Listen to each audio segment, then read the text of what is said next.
Me desnudaban, me amenazaron con electrodos, luego las amenazas con mi familia, con mi pareja eran constantes, me pusieron la bolsa, me ponían mucho calor a poca distancia durante mucho tiempo también, un foco de calor, golpes en la cabeza y los costados eran constantes.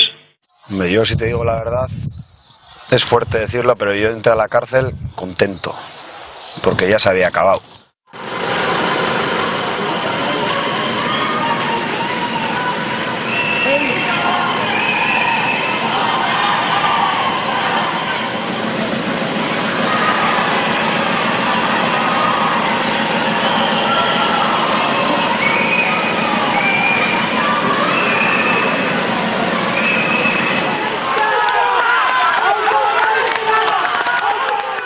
A mí me tuvieron en el suelo con una pistola a la cabeza, bueno, pues rompieron la cama de nuestro matrimonio, rompieron la cama, la casa dejaron hecho un Cristo, es cierto, o sea, paredes, golpes, todo fue muy duro. Yo estaba continuamente con los policías por toda la casa y mi hijo el pequeño sentado en un sofá con un guardia civil, con la metralleta apuntándole, pues durante 5 horas, continuamente. El momento de la detención fue muy agresiva. Yo estaba solo en casa y de repente estás durmiendo plácidamente y de repente abres un ojo y ves 10 lucecitas que te están apuntando a la cabeza, que son 10 armas largas, con 10 tíos vestidos como Robocop que te tiran al suelo, te pegan una paliza y desde el primer momento te quieren dejar claro de quiénes son y que tienes 120 horas de incomunicación por delante con ellos, ¿no? Me pusieron una pistola en la cabeza y las amenazas fueron constantes. Recibía golpes de todos los tipos. Puñetazos en la tripa, con la mano abierta en la cabeza, patadas en los testículos. Me hicieron simulación de ponerme los electrodos y me dejaron totalmente descolocado.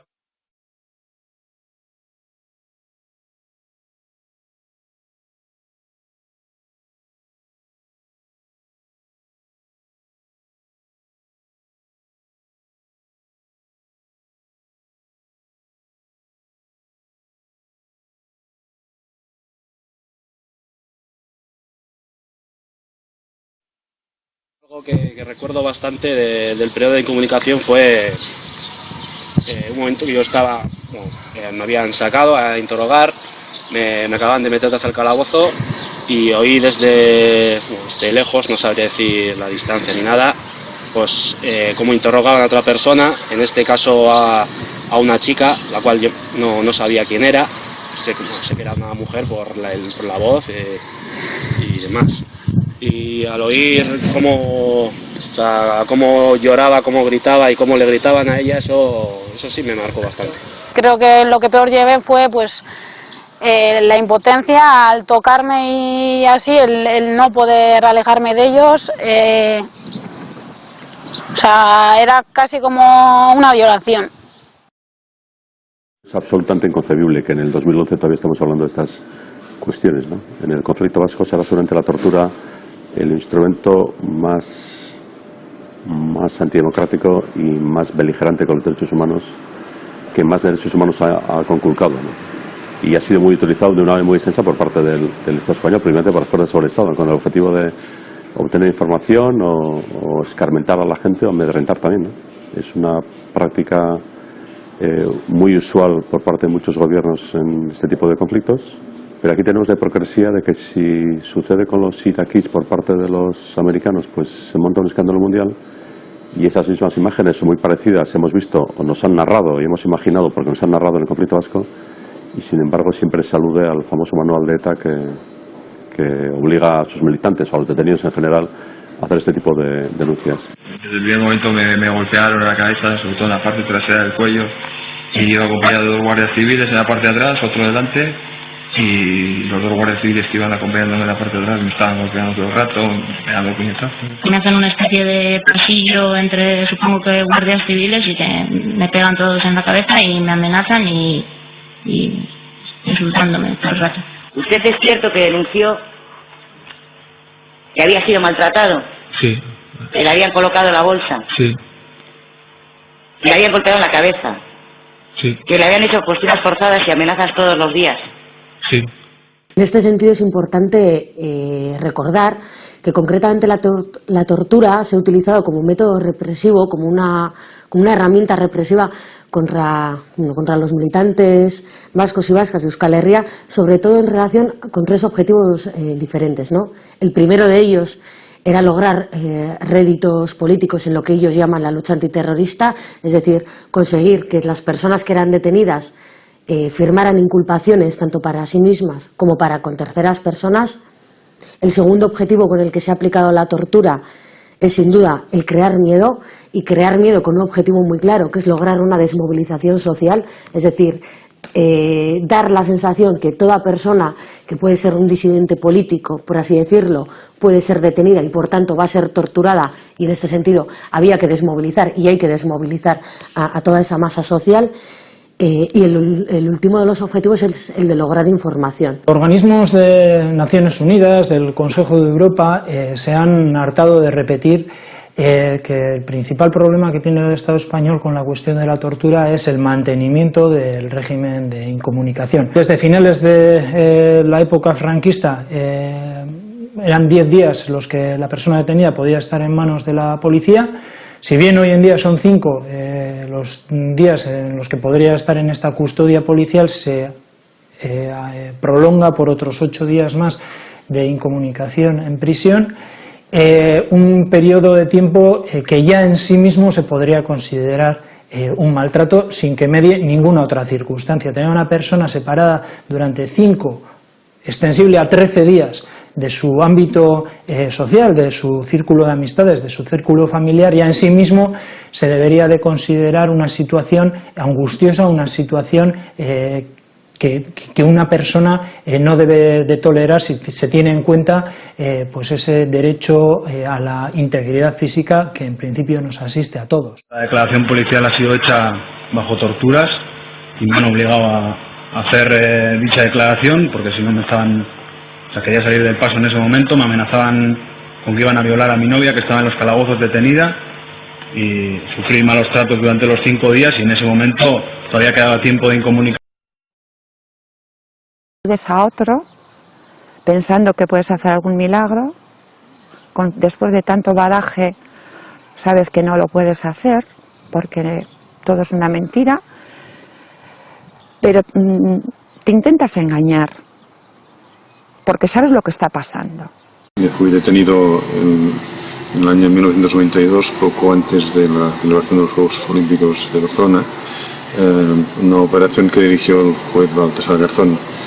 Me aplicaron la ley antiterrorista, acusándome de pertenencia a la banda armada, y me llevaron, después de estar en una ciudad de Cataluña que se llama Manresa, a Madrid, a la Dirección General de la Guardia Civil.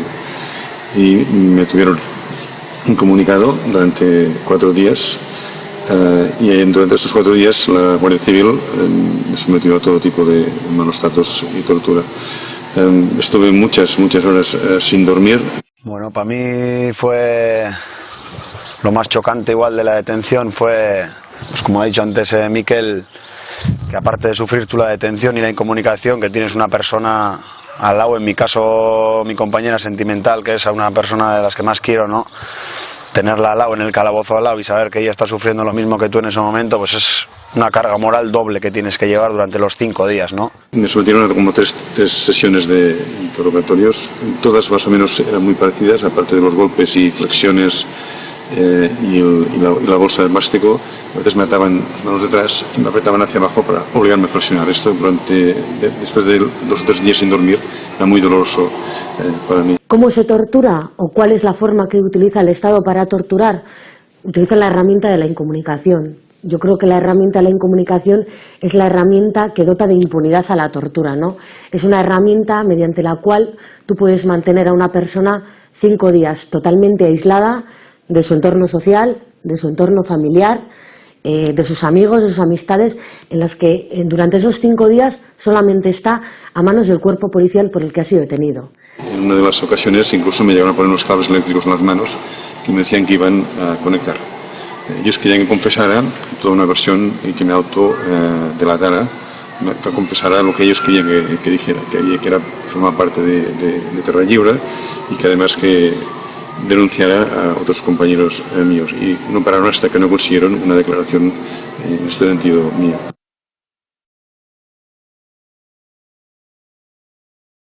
El juez instructor Baltasar Garzón, mediante auto de 22 de julio, decretó que se tomaran ciertas medidas para prevenir pues en casos de malos tratos y torturas.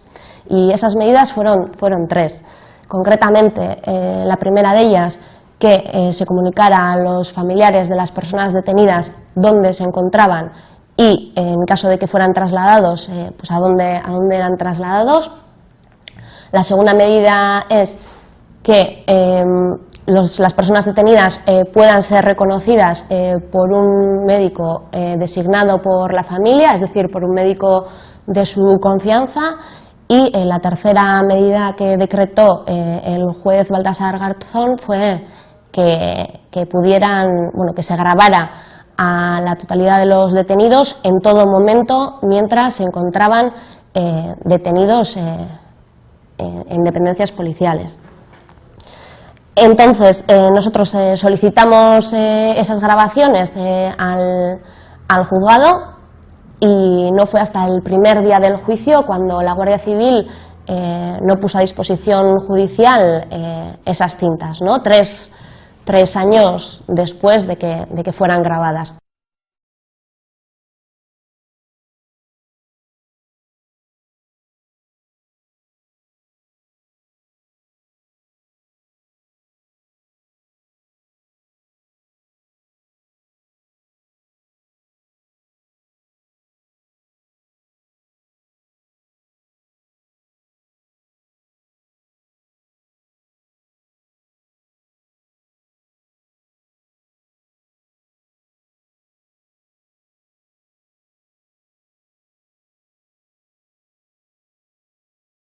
Tras el análisis de ese vídeo, lo que concluimos fue algo muy claro. Fue que con esas grabaciones no se da cumplimiento al auto decretado por el juez Baltasar Garzón, es decir, que no se graba en todo momento a las personas detenidas.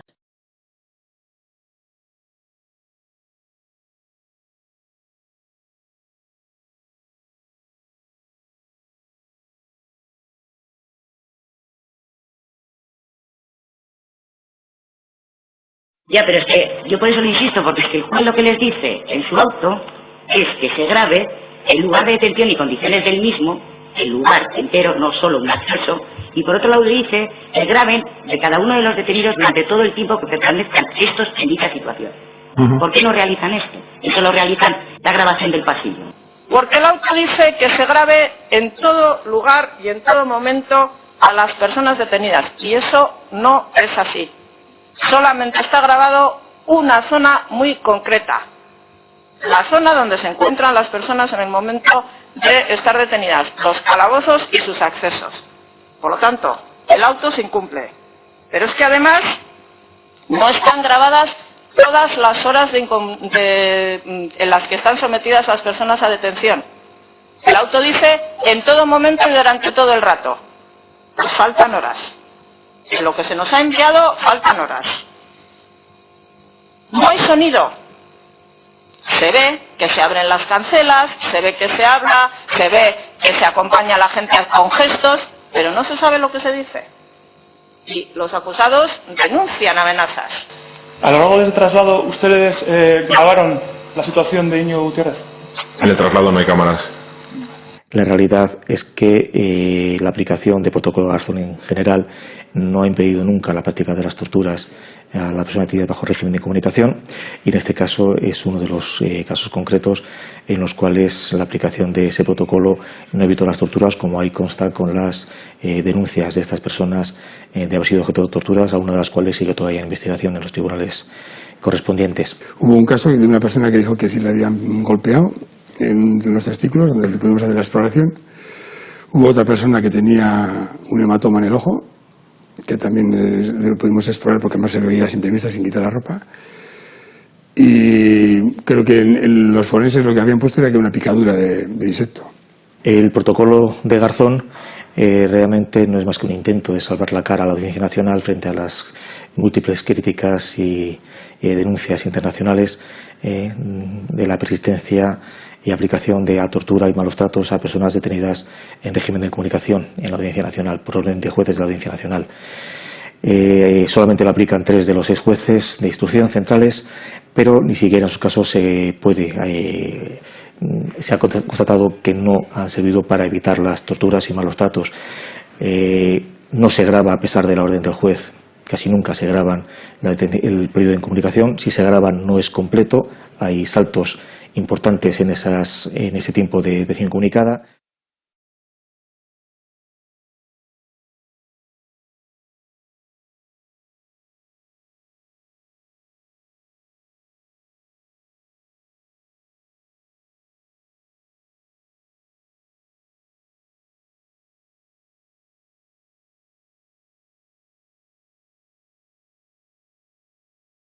Lo que se ve en ese vídeo es, tanto en una comisaría como en otra, un pasillo en el que se ven varias puertas de los calabozos donde estaban las personas detenidas, y únicamente lo que se ve es como guardias civiles entran en los calabozos y sacan a los detenidos y vuelven a meterlos y vuelven a sacarlos. Únicamente la grabación se limita a un pasillo.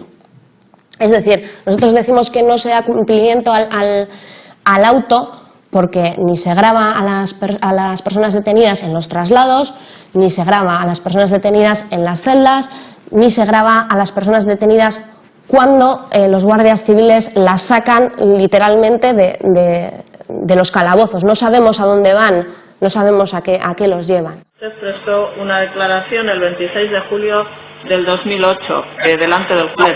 Sí. ¿Recuerda usted si en esa declaración usted denunció los malos tratos que había sufrido? Sí. Yo no tengo ninguna confianza en el juez Garzón porque no tiene ninguna credibilidad a la hora de establecer ningún protocolo. Pero imaginémonos en el caso de que algunos magistrados, magistradas quieran realmente poner en marcha un protocolo estricto y duro y muy vigilante. Eso lo que anuncia es un déficit, ¿no? Es que estamos sospechando que la policía todavía puede torturar. Por lo tanto, lo principal sería tener la garantía absoluta de que en la formación de los policías y luego en su labor de persecución del delito, los policías no van a torturar.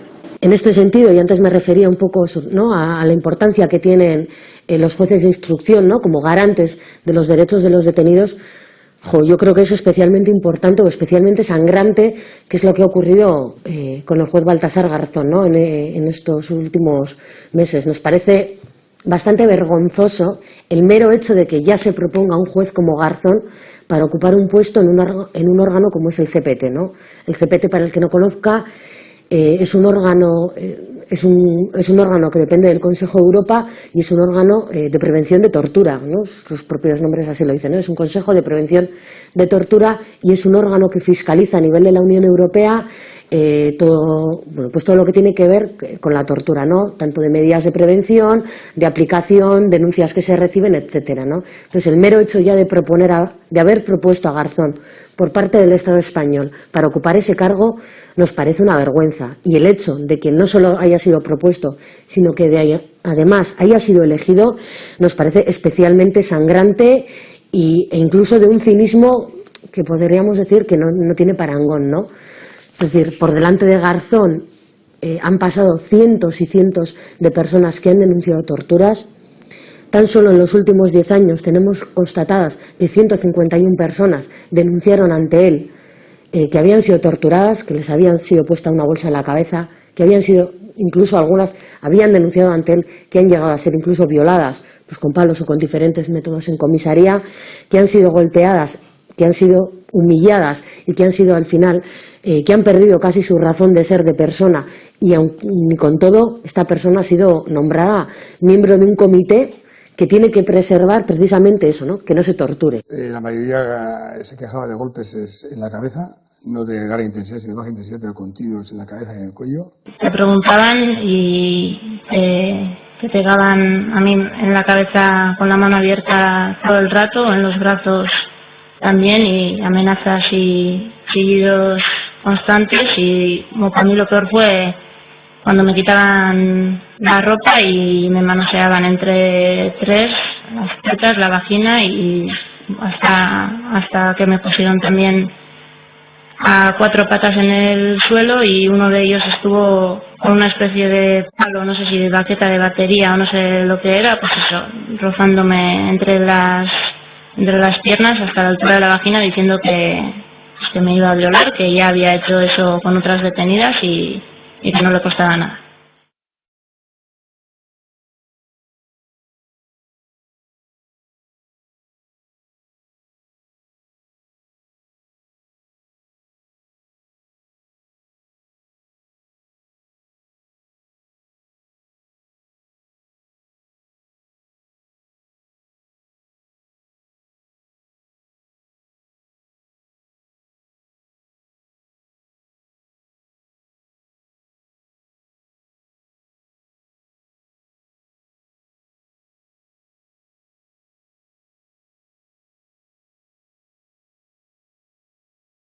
En general, lo que muestran las imágenes es un trato indigno que es motivo suficiente para asegurar el maltrato de los detenidos y para que el juez, en su deber de salvaguardar la integridad de estos, también abriera una investigación por tratos inhumanos y degradantes. En este vídeo se observan varias formas y técnicas de tortura. Por un lado está claro el sometimiento y la humillación, que se observa claramente al ver cómo son conducidos los detenidos de la celda a las salas de interrogatorios de espaldas, guiados por 1 o 2 policías. Se observa también posturas forzadas por la obligación de agachar la cabeza en las conducciones. Está clara también amenazas sexuales por el gesto genital de uno de los policías al abrir la rejilla y dar mensajes dentro de la celda de una de las detenidas, lo cual luego ha sido corroborado por la detenida misma y corresponde a tortura sexual. Obstrucción visual, cuando se observa en la mano de unos policías un antifaz, del que también fueron testigos los médicos de confianza, y esto crea desorientación en la detenida. Ocultación de la identidad de los interrogadores al estar en todo momento encapuchados, creando inseguridad, pánico y desorientación. Y se observa también la articulación motora y coordinación perjudicada en varios de los detenidos en las conducciones, y eso puede ser debido a mareos, a golpes, a posibles desfallecimientos, a pérdida de conciencia o a interrupción del sueño.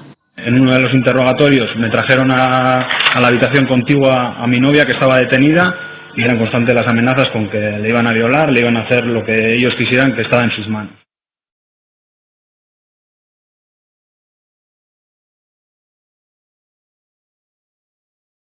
Meterme algo, como un tubo o algo por la vagina y no sé, o sea... Sí, por mi abogado, que el juez Garzón, delante de mi denuncia y de los otros compañeros, solicitó a la médico forense y al instructor de Guardia Civil un informe sobre nuestra denuncia de torturas. Y en el informe, firmado por el instructor de la Guardia Civil y la Leonor Ladrón de Guevara, la médico forense, las conclusiones eran que todas las señales, todas las nafras, las señales que teníamos, las lesiones que teníamos en el cuerpo, eran producto de autolesiones.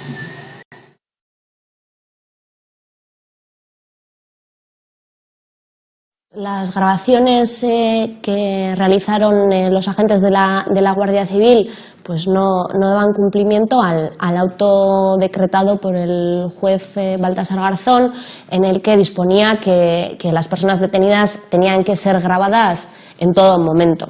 Aún así, nosotras entendemos que sí nos ofrece una información muy importante y una información objetiva que no se puede obviar, ¿no?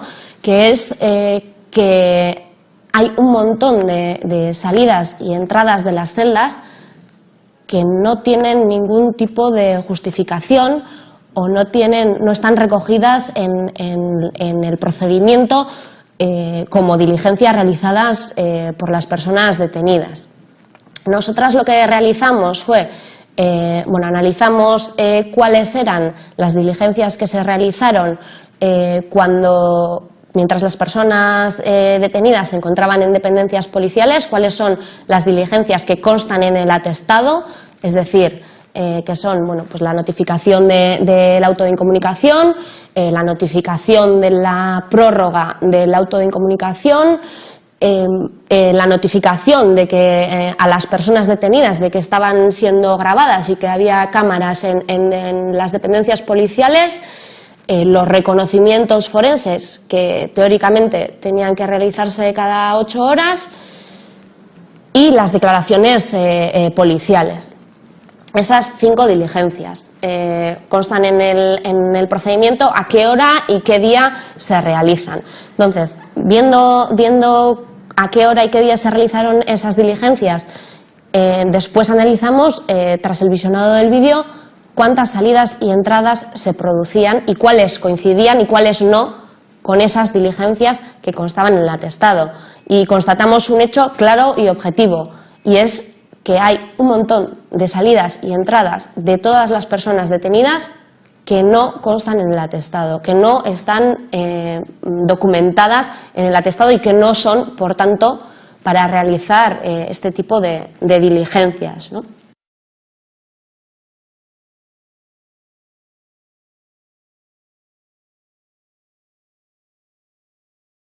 ¿Había algún abogado con usted? No. ¿El médico forense estaba allí? No. ¿Esas salidas y entradas eran frecuentes? Sí, bastante. Constatar además que estas salidas y entradas se dan con mayor asiduidad o incluso en algunos casos son por periodos más largos en las horas anteriores a las declaraciones policiales. Es decir, nosotros podemos observar cómo una persona detenida presta una declaración policial con letrado de oficio y demás a la 1 de la mañana y vemos cómo las 12 horas anteriores a prestar esa declaración policial tiene, por ejemplo, pues 3 entradas y salidas del calabozo por periodos, pues eso, pues de 15, 20 minutos, media hora o incluso salidas de 1 hora que, como decíamos, no coinciden con ninguna de las diligencias que constan en el atestado, ¿no? Entonces, en la vista oral se interrogó a los guardias civiles responsables de este operativo acerca de los motivos de estas salidas y entradas, ¿no? ¿Por qué se sacaba a los detenidos por estos periodos tan largos y sin que constara en el atestado? Y no se ofreció ninguna respuesta a esto. Lo único que se limitaron a decir es que que únicamente fueron sacados para realizar esas diligencias. El señor Cotano sale varias veces de la celda y está periodos de 45-50 minutos. No coinciden esos periodos con ninguna diligencia reseñada ni de las que usted me haya dicho. ¿Me puede usted explicar si no estaba reseñándole las huellas, todas esas cosas que me ha dicho, si no había reconocimiento forense, si no estaba declarando, si no estaba comiendo, si no había salido al servicio porque se le ve salir por ese pasillo? ¿A dónde iba y dónde podía estar 45 minutos el señor Cotano? En concreto, en relación con el señor Cotano, están documentadas 16 diligencias, incluida la del ADN, que también aparece el día 26 de julio a las 5 de la madrugada, y constan 26 salidas de la celda. ¿Me puede usted decir si las diligencias son únicas y exclusivamente las que me dice? Me ha dicho que incluida el ADN, le he dicho que también consta, y además cuando incluso esas otras 10 diligencias más que se hicieron, ¿para qué eran? A ver, a Gai Cajareño, ¿a cuántos zulos le llevaron? A Cajareño, ninguno. ¿A cuántos registros le llevaron? Ninguno. Se realiza el suyo antes de bajar a... Bien, entonces con Gai Cajareño, además de la notificación de incomunicación, la prórroga de incomunicación, los reconocimientos forenses, la recogida de huellas, la comunicación de cámaras, ¿qué más hicieron con él? Únicamente para esas diligencias. Únicamente. Por lo tanto, constan 14 salidas no justificadas de Ana Isabel Prieto de su celda. Si sus señorías miran los minutos que ayer señalaba esta parte, se van a encontrar que Mayalen Suazo tiene más de 20 salidas de la celda y que las diligencias que aparecen documentadas en la causa son única y exclusivamente 13. Y las diligencias aparecen, porque aparece muy claramente cuáles son. Aparece que son la notificación del auto de incomunicación el día 22, la notificación de la prórroga de incomunicación el 23, el auto de las cámaras el 23, la declaración policial el 25, los reconocimientos forenses, que aparecen todos ellos en los partes forenses que están entregados y que son exactamente 10. Es decir, son lo que les hemos indicado más los reconocimientos. 10 no 9 porque el último es de la Audiencia Nacional. Son 13. A preguntas de esta parte, a los instructor y secretario se insistieron en decir que solo salía para esas diligencias. Si eso es así, ¿a dónde va el resto? ¿A qué?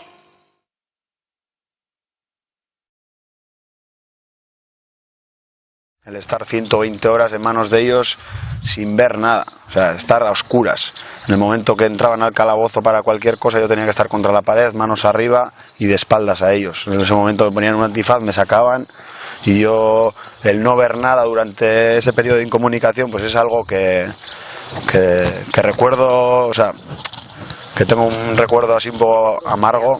A los detenidos les traían hasta la puerta encapuchado, con una capucha, y luego se la quitaban. Y también tengo que decir que en el calabozo había una cámara que filmaba, vamos, tenía que ser una cosa confidencial, y luego me imagino que estaría filmando. Y en ese momento, cuando se le ponían un poco más derecho, que dice para ir más rápido, ¿usted podía ver lo que pasaba a su alrededor? No, porque justamente en ese momento en el que me ponía un poco más derecho, me ponían un antifaz. No veía nada porque me ponía un antifaz. Yo no veo en ese momento nada porque llevo el antifaz. La utilización de antifaces, capuchas o vendas en los ojos de la persona detenida es un maltrato que busca la deprivación sensorial de esta persona detenida. Esto quiere decir que la persona no tenga absolutamente ninguna referencia externa, que no sepa pues qué gente le está rodeando y con qué actitud están.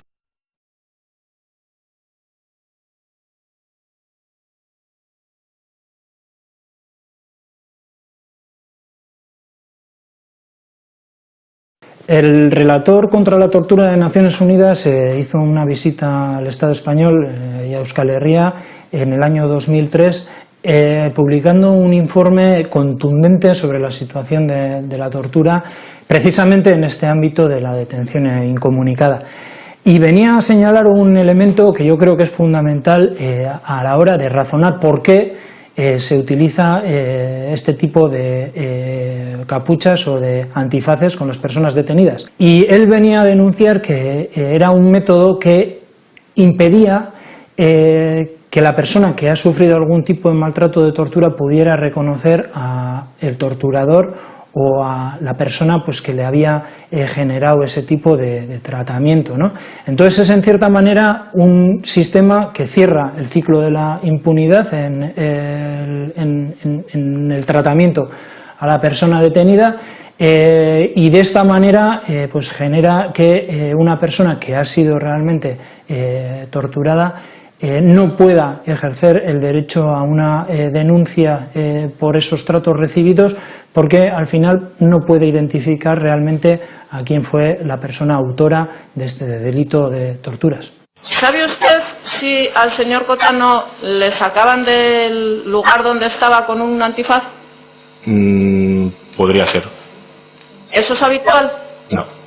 ¿Y por qué se hace? ¿Por qué podría ser? Por motivos de seguridad, porque aparte dentro de las dependencias, al lado hay otras dependencias de la Guardia Civil, y para que no reconociese a nadie.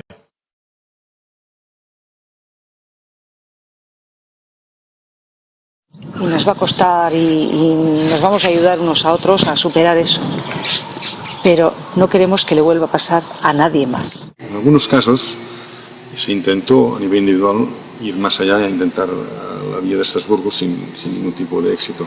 Hasta que pasaron unos años, bastantes años, incluso el juicio que nos condenaba a nosotros, ya en el año 97, reservando, decidimos, unos cuantos de nosotros, 17 personas, intentar reabrir el caso de nuevo, aprovechando que la sentencia que nos condenaba permitía esta reapertura, ¿no? a pesar de abrir el caso, a pesar de pedir que se volviera a investigar, no se investigó absolutamente nada. Se volvió otra vez a archivar, tanto la audiencia provincial como posteriormente como el recurso de amparo en el Tribunal Constitucional. En ese momento es cuando nos planteamos llevar el caso a Estrasburgo, pensando con el convencimiento que teníamos entonces de que sencillamente no lo conseguiríamos llegar ni tan solo a que nos emitieran a trámite nuestra denuncia. La sorpresa en positivo fue que fue emitida a trámite y que años después, en el 2003, el Estado español estaba sentado en el banquillo de los acusados, acusado por la vulneración del artículo número 2 de la Convención contra la Tortura. En la vista oral, el abogado del Estado intentó convencer a los jueces, al Tribunal Internacional de Estrasburgo, que nuestras declaraciones, nuestras denuncias contra el Estado español, todas eran mentira, que todos eran relatos falsos y que lo hacíamos como unas órdenes que nosotros teníamos de nuestras organizaciones para denunciar torturas sistemáticamente y desprestigiar la policía y la Guardia Civil. Lo que es cierto es que en la vista oral de Estrasburgo quedó en evidencia la poca consistencia de la defensa del abogado del Estado español. No se había probado absolutamente nada. Era tal el convencimiento que tenía él de que ellos, con el odio me refiero al Estado español, tenían la verdad por el simple hecho de tener la autoridad que se otorgaba, se representara al poder del Estado, que la defensa fue, francamente, salimos todos pensando que algunos abogados comentaban de que el caso estaba ganado. Nosotros no lo creíamos. De hecho, nos planteamos que haber llegado ya era una victoria. Nunca se había conseguido llegar a sentar al Estado español en el Tribunal Internacional de Estrasburgo por un tema relacionado con las torturas. Y lo cierto es que un año después, ya en el 2004, la sentencia nos daba la razón.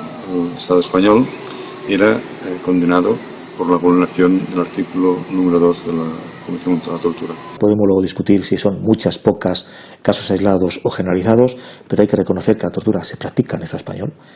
Voluntad política, y esas que he dicho, y luego evidentemente una reparación a la víctima de la tortura que empieza por el reconocimiento de que esa persona ha sido torturada y el reconocimiento y la promesa de que no va a repetirse esa situación. Íñigo Gutiérrez Carrillo quiere añadir algo.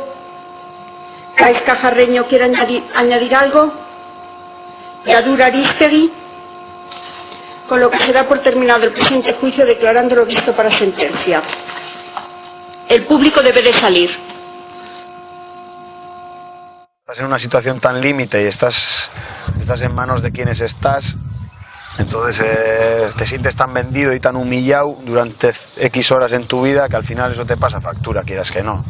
Entonces hay ciertos momentos que, aunque tú no lo pienses, pues te recuerda aquello. Entonces, quieras que no, pues hay momentos en los que pues se te da la vuelta esto y entonces es cuando sientes el miedo, la inseguridad o sin más, sentir el recuerdo aquel solo ya como que te desequilibra un poco las emociones, ¿no? Sí, he cambiado. Yo creo que, no sé, ahora valoro las cosas de otra forma. Me gusta, por ejemplo, no me gusta estar con mucha gente a la vez. O sea, es algo que ha cambiado mi forma de ser. Luego me gusta la tranquilidad, o sea, no me gustan muchos los ruidos. Ahora sí que lo llevo un poco mejor, pero al principio cuando salí era lo que peor llevaba. Después de pasar yo por esa situación, intento no pensar, no darle vueltas. Por ejemplo, pues cuando de la noche a la mañana, pues eso, pues te enteras de que pues otra persona cercana tuya pues pasa por esa situación de incomunicación, luego va a la cárcel, etcétera. O sea, intento no echarme más peso encima. En Euskal Herria se tortura porque en un despacho alguien de la clase política ha decidido torturar, y se dejará de torturar cuando ese mismo despacho que ha decidido torturar decida que ya no le es útil y que por tanto se ha de acabar con la tortura y por tanto con la incomunicación. Organismos internacionales siguen resaltando, siguen subrayando todos estos espacios opacos, toda la impunidad que rodea a la cuestión de la tortura en el Estado español, y yo creo que pues enfrentándonos a nuevos tiempos políticos, enfrentándonos a una situación que yo espero que sea distinta a la que hemos conocido en los últimos 30, 40, 50 años, el Estado empiece a reaccionar en la línea de que estas organizaciones internacionales le está recomendando. Porque ese libro se hará. El libro de la tortura se está haciendo en Argentina, se está haciendo en Chile, se está haciendo en Uruguay, se está haciendo en México, se hará en el Sáhara un día, se hará en Tíbet, se hará en otros muchos sitios. Y cuando nosotros tengamos nuestro libro de la tortura, mucha gente tendrá que explicar qué hizo y qué no hizo cuando estaba sucediendo. Porque se sabía que sucedía. La diferencia entre la tortura en Euskal Herria y en otros conflictos es que en Chile y en Argentina había una feroz dictadura que no permitía que se publicara nada, absolutamente nada sobre esto. Pero aquí ha habido la oportunidad de publicar, aquí ha habido medios de comunicación que han dado voz a los torturados. Y aquí ha habido organizaciones sociales que han hecho el trabajo en contra de la tortura. Por lo tanto, se sabía que se torturaba porque teníamos conocimiento de los testimonios de los torturados. En Argentina siempre se podrá alegar, es que yo nunca supe que eso sucedió porque la dictadura no permitía que se hablara ni se hiciera nada sobre esto. Aquí se han organizado mesas redondas, conferencias, congresos, debates, decálogos, ruedas de prensa se han hecho, más de 100 se habrán hecho en los últimos años para denunciar la tortura. Por lo tanto, algunos, cuando se haga el repaso, cuando se revisite la historia y se diga usted dónde estaba y usted qué hacía cuando había estas denuncias, no podrán alegar es que yo no tuve conocimiento de las denuncias, porque las denuncias se han hecho, las denuncias se han llegado a publicar en muchos, no en muchos, en algunos medios de comunicación han publicado muchas denuncias y algunos no podrán alegar es que yo no sabía que esto sucedía.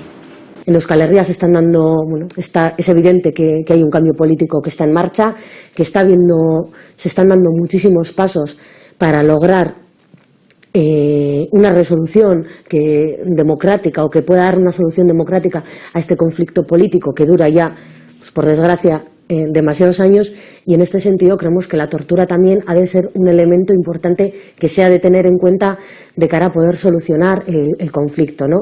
Y en este sentido nosotros, o yo al menos, creo que hay que tener en cuenta 3 pilares fundamentales de cara a poder solucionar el conflicto realmente en términos democráticos, al menos en materia de tortura, ¿no? El primer pilar es que tenemos que hablar de reconocimiento. Es decir, hay que reconocer que en este país se ha torturado, que a día de hoy, o hasta hace bien poco al menos, se sigue torturando y esperemos que eso no vuelva a pasar, pero hay que reconocer esas 10.000 personas que han sufrido torturas, que han denunciado torturas, ¿no? Y qué es lo que va a pasar con ellas, ¿no? Yo al menos creo que a este pueblo también se le debe esa parte de la memoria histórica que hasta ahora se le ha estado negando. En segundo lugar, habrá que hablar de ese pilar fundamental, que es cómo vamos a conseguir que se deje de torturar. Es decir, habrá que establecer medidas que vayan a garantizar que no se vaya a volver a torturar. Es decir, habrá que establecer medidas de prevención reales y efectivas, como puede ser el fin de la incomunicación, entre muchísimas otras, para garantizar que no vaya a haber una sola persona más que vaya a sufrir torturas. Y por último, el último pilar o el último bloque importante es el de la rehabilitación. Tendremos que hablar sobre cómo vamos a rehabilitar a todas esas personas, ¿no? A esas 10.000 personas. No solo es reconocer, no solamente es garantizarles que no se va a volver a torturar, sino qué ha pasado o qué va a pasar, ¿no? Con todas esas personas, ¿no? Y rehabilitación a nivel médico, a nivel físico, a nivel psicológico, pero también a nivel judicial. Y habrá que hablar en ese aspecto de una reparación para con todas esas personas, ¿no?